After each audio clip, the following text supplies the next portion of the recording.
I thought the worst pain I'd ever feel was losing my first wife, until I found out what my second wife had done. Her betrayal wasn't just against me, it dragged my daughter into a nightmare I never saw coming. You never think it'll happen to you, right? You hear stories, maybe read about it online or see it on TV, but it's always someone else's nightmare. Not yours. And definitely not like this.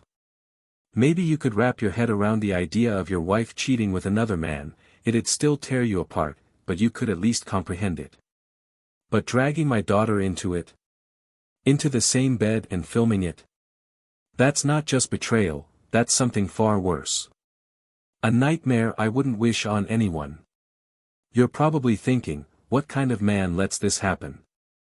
What kind of father? Trust me, I've asked myself those questions more times than I can count. I've stared at the ceiling at night, replaying every decision, every moment that led to this, wondering what I missed. Wondering how I failed so completely. I must be a failure as a husband. A terrible father. How else could it have gotten this far? But this didn't just happen overnight. No, this nightmare had roots, long and deep. So, let me start at the beginning because you need to understand where I'm coming from. To know me, you have to know I'm no stranger to pain. Life hasn't been kind. My first wife, God rest her soul, died of cancer almost 10 years ago. They say time heals, but anyone who's been through a loss like that knows it's a lie. Time doesn't heal, it just teaches you how to carry the weight.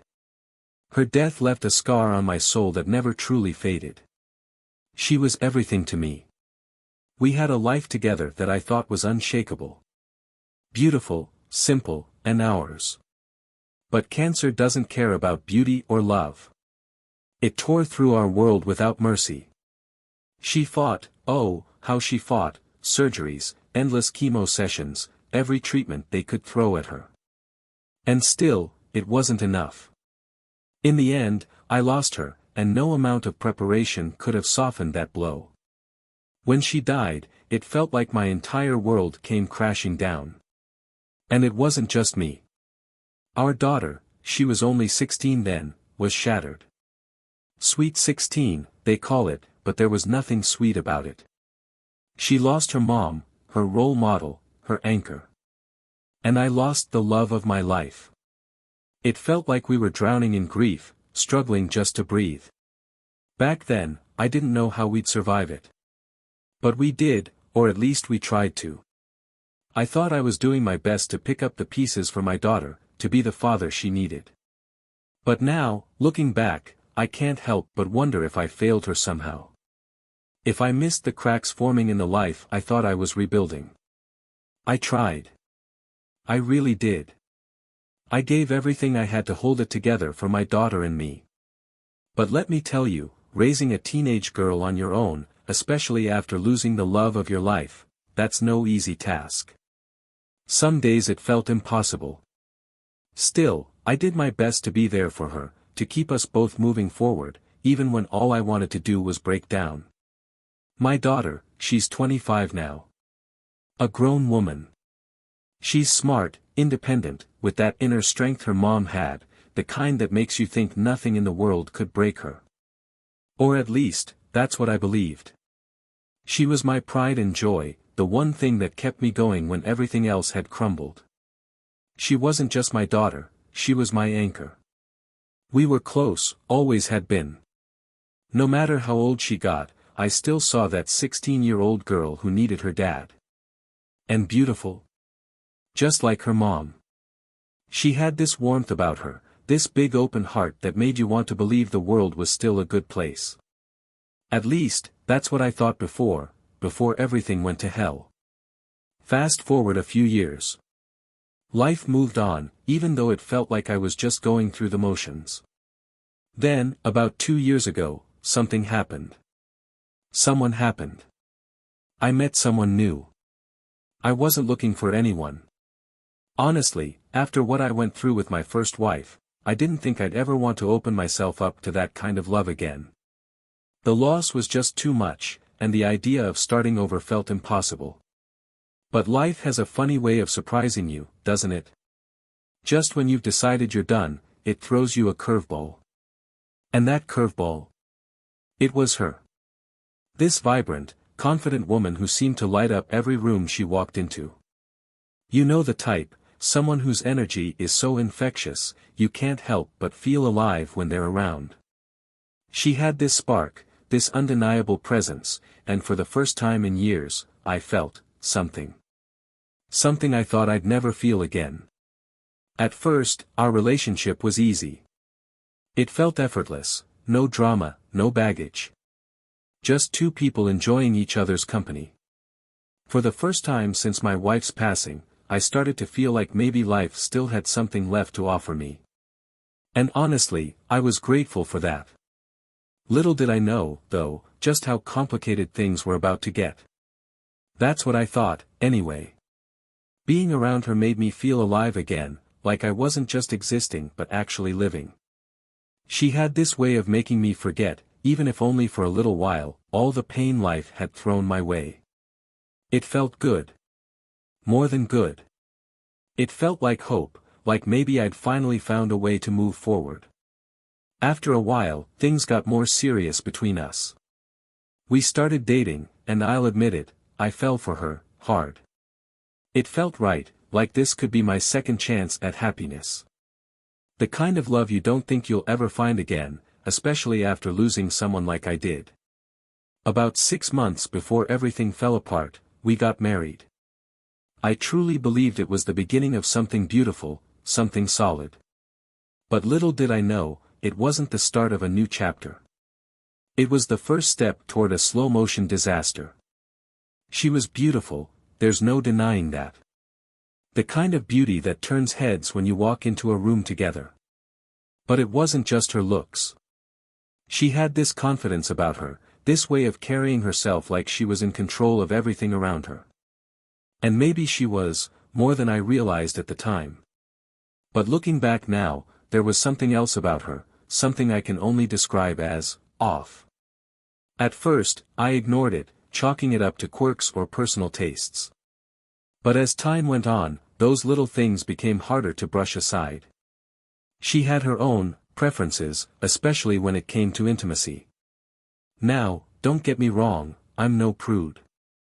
I've always been open-minded, and I thought I could roll with whatever. At first, it was small stuff, nothing too crazy. A few toys here and there, maybe some handcuffs. I figured, why not? It's all part of keeping things fun, right? But then things started escalating. She began suggesting ideas that made me uncomfortable. One night, out of the blue, she brought up the idea of a threesome, like she was asking about the weather. "What do you think?" she said, casual as anything. "How about we bring someone else into the bedroom? Spice things up a little." I laughed, thinking she was joking. I mean, how could she not be? But no, she wasn't kidding. She was dead serious. And it wasn't just that. She wanted to film us. "It'd be so hot," she said, "a little memory for later." Now, call me old-fashioned, but that's not my style. The idea of recording something so private felt wrong to me, like crossing a line I wasn't willing to step over. I told her I wasn't into it, but the fact that she even asked should have been a warning sign. Still, I didn't think too much of it at the time. I wanted to make this marriage work, and part of me hoped it was just a phase. But it wasn't. It was only the beginning. I didn't make a big deal out of it. Whenever she brought up one of those wild ideas, I'd just tell her no. And she never argued or pushed back. That's the thing, she always just smiled, like it wasn't important, like it didn't really matter. After that, life would move on as if the conversation had never happened. She'd suggest something crazy, I'd decline, and that was that. I figured it was harmless, just her being adventurous, testing boundaries I wasn't comfortable with yet. I thought we were fine. But looking back now, I see how wrong I was. I should have paid more attention. I should have noticed the patterns, the signs. Those harmless suggestions. They were just the beginning. Just the tip of a much darker iceberg. At the time, I didn't see it. I had no idea how deep all of this really ran. And if I had been more alert, if I'd asked more questions or looked closer, maybe, just maybe, I could have stopped it before things spiraled so far out of control. But, as they say, hindsight is 20/20ths. And at the time, I was just so happy to have her. After years of feeling like a shell of myself, I thought I'd finally found someone who made me feel alive again. And in that happiness, I was blind to the warning signs. Because of that, I'm sitting here now, telling you this story. Stay with me, it only gets worse from here. You know that feeling when your own child starts pulling away from you? When your little girl, the one who used to light up the room, suddenly stops meeting your eyes? It's hard not to notice. There's this shift, this invisible wall that seems to rise out of nowhere. One day she's full of life, laughing, and the next, it's like someone flipped a switch. That's what happened with my daughter. Almost overnight, she changed. She stopped smiling, stopped laughing. She moved through the house like a shadow of herself, hollow and distant. I tried to talk to her. God knows I tried. I asked her if something was wrong, if there was anything she needed to get off her chest. But every time, she just shut me out. Completely. It was like she'd retreated into a place I couldn't reach. At first, I thought maybe it was school or work, stress piling up, maybe a bad relationship she hadn't told me about. But deep down, I knew. A father knows when something bigger is at play, even if he doesn't want to admit it. Her words hit me like a freight train. She's been cheating on you. I couldn't even process it at first. My mind froze, trying to reject the possibility. My wife? The woman I had rebuilt my life with? I glanced at my daughter, her face streaked with tears, and the reality started to settle in. She wasn't lying, she couldn't have been. Not with that look of pain on her face. But what she said next made the betrayal cut even deeper. It's worse than you think, Dad, she said, her voice trembling. I gripped the steering wheel tighter, bracing myself for what was coming. What do you mean? I asked, my voice barely steady. She didn't just cheat, she said, wiping her tears with the sleeve of her hoodie. She dragged me into it. Her voice cracked, and she started sobbing again. My stomach dropped. I felt like I couldn't breathe. What do you mean, dragged you into it? What happened? She hesitated, like she didn't want to say it. Like saying it out loud would make it worse. She filmed it, Dad, she whispered finally. She filmed them. And I found the videos. I wasn't even looking for it, I swear I wasn't, but I found it. I pulled the car over, my hands shaking. I couldn't keep driving, couldn't focus on the road with the storm raging inside me. She what? I managed to choke out. She filmed it, my daughter repeated, her voice breaking with every word. And in one of the videos. Dad, I walked in on them. I didn't even know what was happening at first. She just laughed like it wasn't a big deal. I felt like the ground beneath me had disappeared. My daughter, my child, was pulled into this twisted nightmare, and I had no idea. How could I not have known? How could I not have seen this? She told me not to tell you, my daughter continued, her sobs turning into gasps for air. She said you wouldn't believe me. That you'd think I was making it up. She made me feel like it was my fault, Dad. Like I shouldn't have been there. Like I was the one who messed up. I reached for her hand, my own trembling. Sweetheart, listen to me. None of this is your fault. Do you hear me? Not one bit of it. She had no right to do this to you. None of it is on you. But my words felt hollow, even to me. The damage was already done. The woman I had trusted with my life, the woman I had married, had betrayed not just me, but my daughter in ways I couldn't begin to comprehend. I sat there in the parked car, staring at the steering wheel, the weight of her words crushing me. The woman I thought had brought me a second chance at happiness had destroyed everything. She hadn't just betrayed me, she'd violated the trust of the person I loved most in the world. It wasn't just an affair. It was a web of deceit and manipulation that had ensnared my daughter and left me feeling like a failure. A failure as a husband. A failure as a father. How could I not have seen this coming? How could I have let this happen? And as much as it hurt, I knew this was only the beginning of the nightmare. I tensed up, my whole body stiffening as if bracing for impact. My mind raced, the knot in my stomach tightening with every passing second. But then something strange happened. I laughed. Not because it was funny, not even close. It was the kind of laugh that comes when you're standing at the edge of a cliff, realizing there's nowhere left to go but down. I glanced over at her, trying to mask the chaos inside. "You're serious? Is that what this is all about?" I sighed heavily, shaking my head as if to shake the whole mess off. "You know what? It doesn't even matter. If she wants to around, fine. I'll leave her, no problem. She can go straight to hell, for all I care. You're the only thing that matters to me. I'll make sure you're okay. I'll make sure you have a good life." I tried to sound reassuring, tried to push it all aside like it didn't matter. After all, how could I fall apart over a woman I'd only been married to for 6 months? 6 months. She wasn't my whole world. My daughter was. She was what mattered. Not my wife. Not this betrayal. At least, that's what I told myself in that moment, hoping it might be enough to calm her down. But it wasn't. My daughter didn't stop crying. Her sobs only grew louder, more ragged, and that's when I knew, there was more. This wasn't the whole story. "Dad," she said through her tears, her voice barely holding together. "There's something else." Her words sent a chill through me, and the knot in my stomach twisted tighter, threatening to choke me. "What is it?" I asked, my voice tense, low.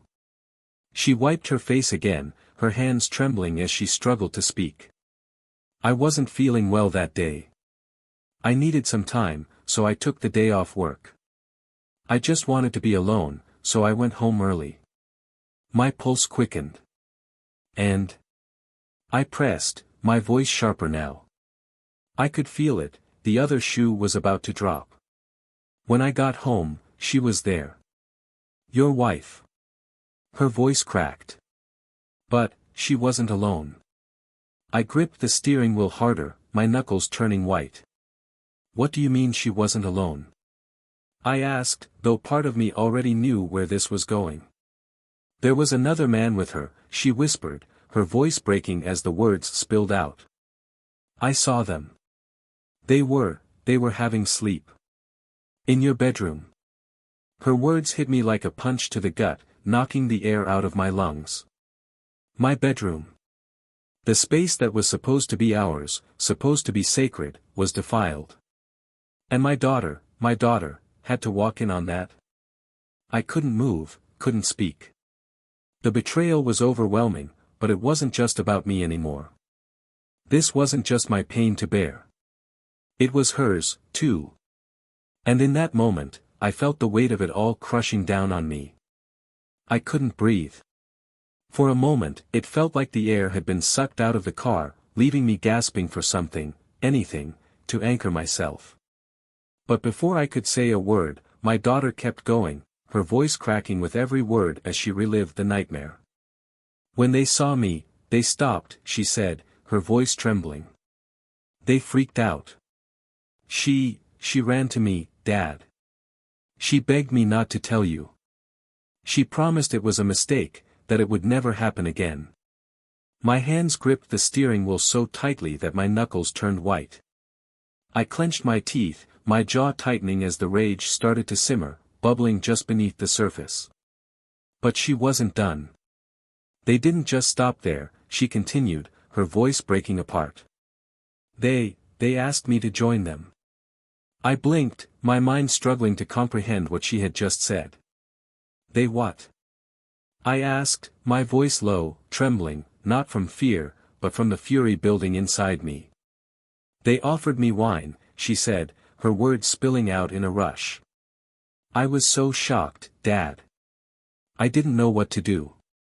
Her voice broke, and she paused before the next words came out, shaky and fragile.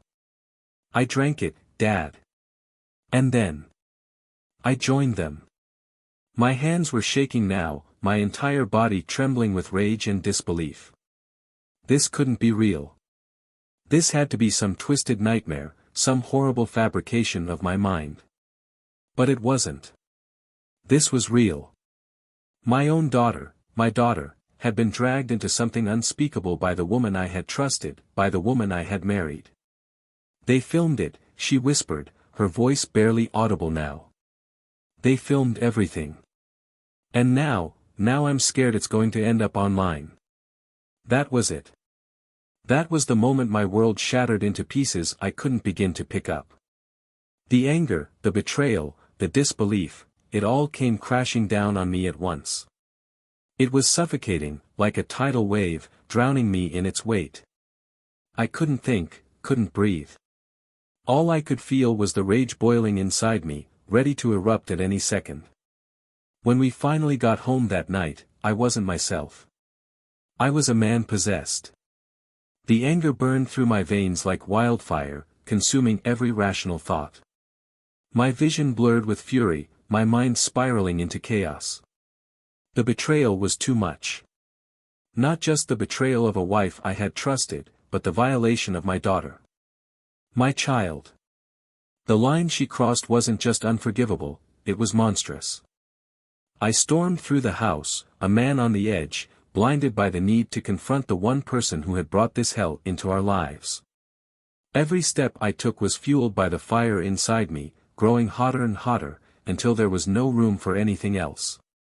I stormed into the house, the door slamming shut behind me so hard it echoed through the walls. There she was, lying in bed like nothing had happened, like she hadn't just ripped my world apart. She looked so casual, so normal, as if everything was fine. It made my blood boil. There was no calm in me, no chance of keeping my head. Not after what I'd just learned. I marched over to the bed, grabbed the covers, and yanked them off her, throwing them to the floor with so much force she bolted upright. Get the hell out of bed! I roared, my voice louder and harsher than I'd ever heard it before.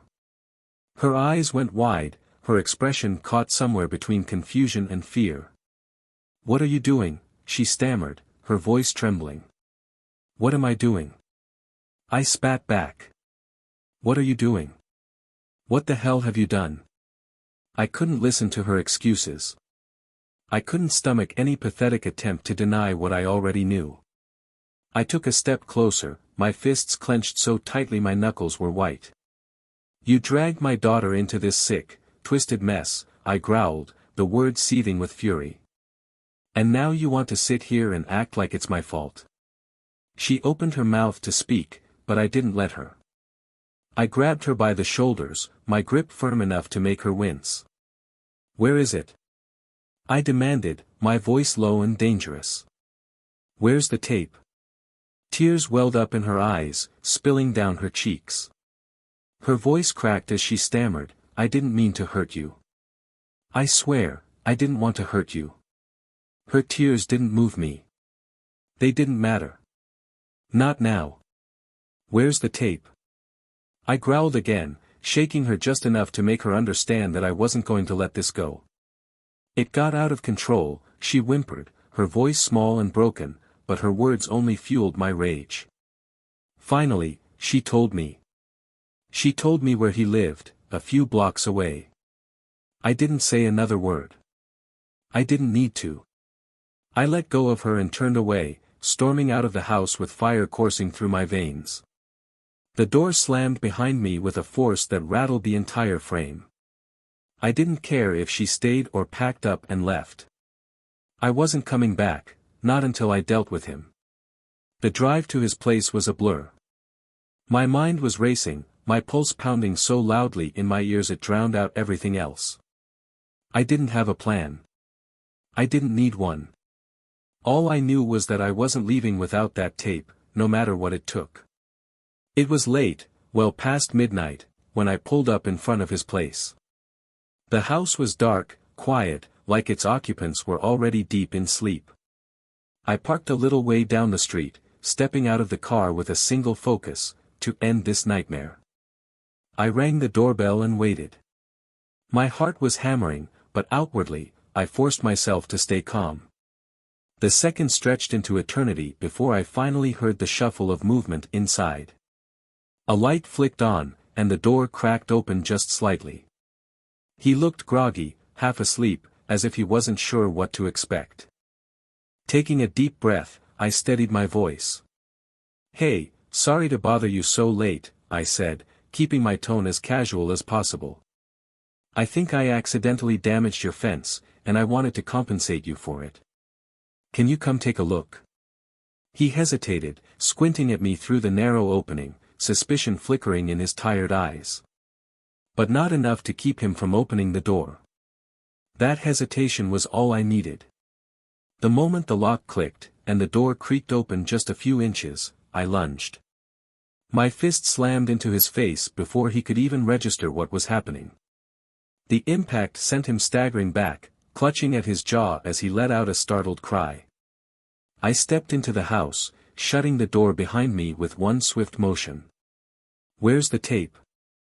I demanded, my voice cold, sharp, leaving no room for argument.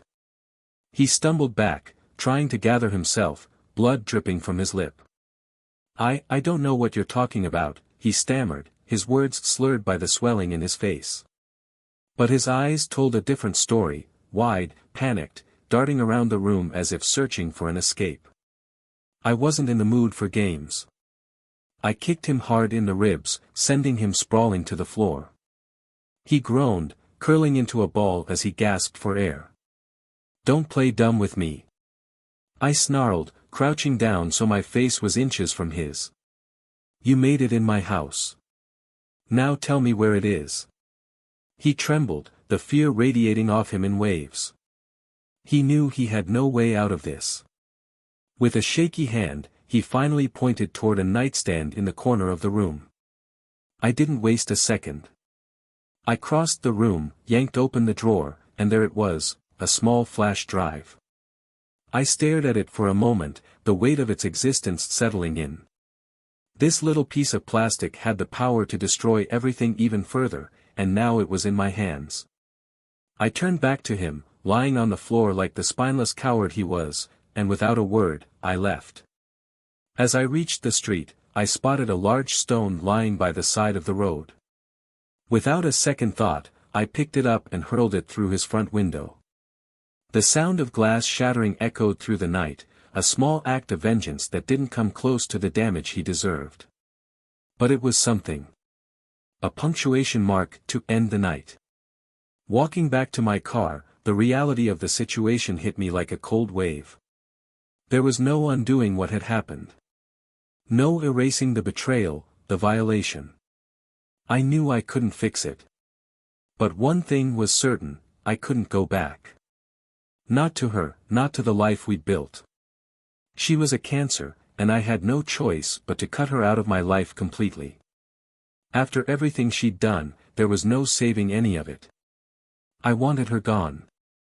Gone from my life, my house, my family. I wanted it to happen fast, faster than the fury boiling inside me could consume me completely. I could have called a lawyer right then, could have started the process to erase her from my life legally, but I couldn't. Not yet. There was something I needed to do first. Something burning inside me since the moment my daughter told me what had happened. It was revenge. Pure, unfiltered revenge. I sat down at the kitchen table, my hands still trembling, opened my laptop, and plugged in the flash drive. My stomach churned as I clicked through the files, but I forced myself to do it. I needed to see it, to face the depths of her betrayal head-on, no matter how revolting it was. The first video played, and it was worse than I'd imagined. Seeing her, my wife, the woman I had loved, trusted, doing those things with him, it made me physically sick. The way she laughed, the way she carried herself so shamelessly, as if destroying our family was just another thrill for her, was revolting. But I kept watching. I had to. And then, it got worse. So much worse. My daughter appeared on the screen. She looked lost, confused, and utterly broken.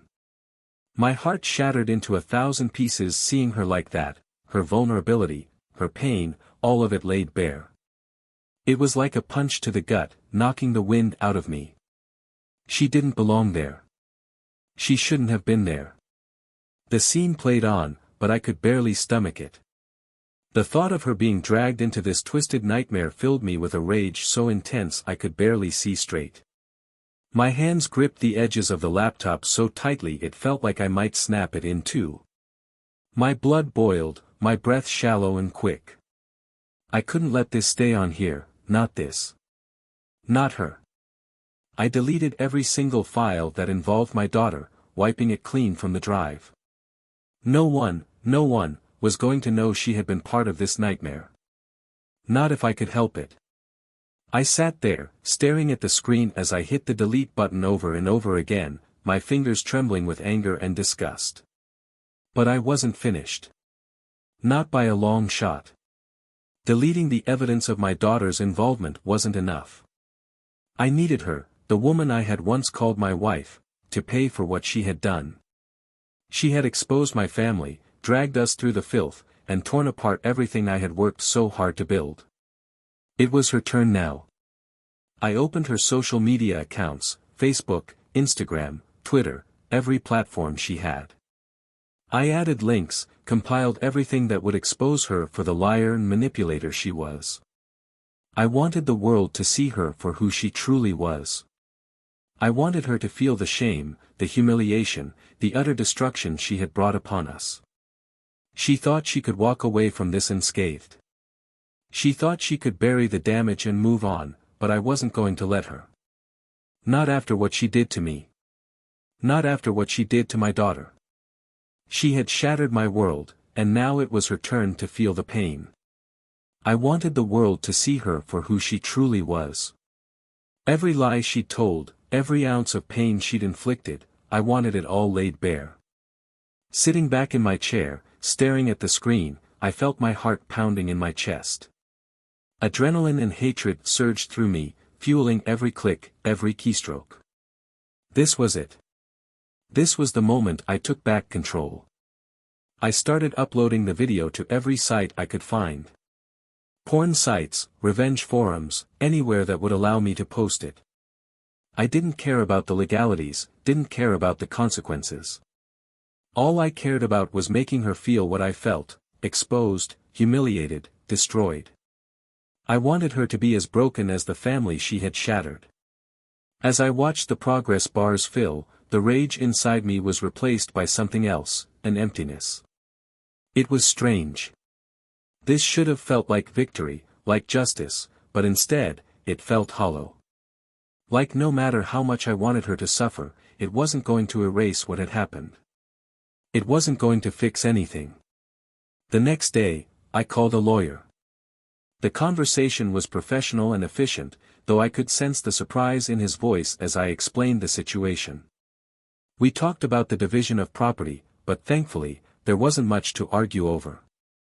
No kids with her, no shared assets that I cared about. I just wanted her gone. We scheduled a meeting to finalize the paperwork. In the days that followed, I expected to feel relief, like a weight had been lifted now that I had started the process to cut her out of my life. But that relief never came. There was still a heaviness that clung to me, suffocating and relentless. A big part of that weight was my daughter. She wasn't doing well. I could see it in the way she avoided my eyes, in the way her smiles never reached her face anymore. She was still lost, still hurting, and I knew I couldn't help her on my own. She needed someone who understood trauma, someone who could guide her through the pain in a way I couldn't. When I suggested seeing a psychologist, she hesitated. I could see the fear in her eyes. She didn't want to relive it, didn't want to open up those wounds. But after a long conversation, she finally agreed. I think she knew, deep down, that she couldn't carry this on her own. The day I took her to the appointment was hard. We sat in the waiting room together, neither of us saying much. She was nervous, fidgeting with the hem of her shirt, her hands trembling. I wanted to say something to comfort her, but I didn't know how. I wasn't in a place to help her emotionally. I was barely holding it together myself. All I could do was reassure myself that she was getting the help she needed, that she wasn't alone in this anymore. That was enough to keep me going, to keep me from crumbling completely. As for me, I don't know. Maybe one day I'll have to face my own demons. Maybe I'll have to open up about everything, the betrayal, the rage, the guilt. But not today. For now, I'll keep those feelings buried, like I always have. It's the only way I know how to survive. I'll write an update once everything is settled. For now, I just want to say thank you for listening to my story. I don't know where this road is going to lead, but I know one thing, I'm ready for whatever comes next. Take care of yourselves out there. You never know what someone else is carrying. The divorce was over almost before I had time to process it all. She didn't contest anything, she didn't even try. I think she wanted out as much as I did. After what I'd done with the video, she must have known there was no point in dragging things out. Her reputation was in tatters, and there was no fixing it. So, it was quick, clean, and final. When it was done, I walked away feeling free. I can't even describe the relief. My focus shifted to rebuilding what truly mattered, my relationship with my daughter. Slowly but surely, I started to see glimpses of the girl I remembered before all of this chaos. We began spending more time together, finding little ways to reconnect and heal. A few months ago, we took a trip to the mountains, just the two of us. It was simple, but it was everything we needed. We hiked during the day, sat by the campfire at night, and for the first time in what felt like forever, I saw her laugh. Not the forced smile she had been giving me, but a genuine, heartfelt laugh. It felt like a piece of her had come back to life, and honestly, it gave me hope. That trip wasn't extravagant, but it meant the world to both of us. Not long after, we went on another trip to the sea. More small steps toward healing, toward finding some sense of normalcy again. Each time, I felt like we were piecing things back together, one memory at a time. As for me, I didn't jump into another relationship right away. I wasn't ready for anything serious, I wasn't even looking for it. I just needed to remind myself that I could still feel alive, that I wasn't broken beyond repair. Over time, I met a few women. Some were kind, others not so much. But that's life, isn't it? You take the good with the bad and keep moving forward. No regrets. And my ex-wife? I'm sure you're wondering what happened to her after everything blew up. Well, let's just say life hasn't been kind to her. Her relatives. They completely cut her off. They didn't want to be associated with the scandal she created. It's funny how quickly people turn their backs when someone becomes an embarrassment. I won't lie, it felt good to see her lose everything, to watch her world crumble the way mine had. The revenge was satisfying, and I won't pretend to be some saint who rose above it all. She deserved every bit of it. But I'm not dwelling on her anymore. I've let it go. What matters now is moving forward, one day at a time. Life is messy, painful, and often unfair, but there's always a way back from the worst of it.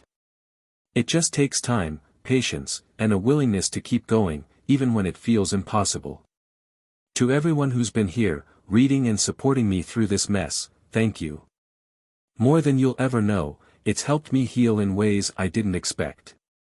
Putting my story out there made me feel less alone, and for that, I'm forever grateful. If I could leave you with one piece of advice, it's this: don't let anyone else define your worth. Not a spouse, not a partner, no one. You are stronger than you realize, and even when life knocks you down, you can rebuild. It won't be easy, but it's worth it. Take care of yourselves. You deserve it.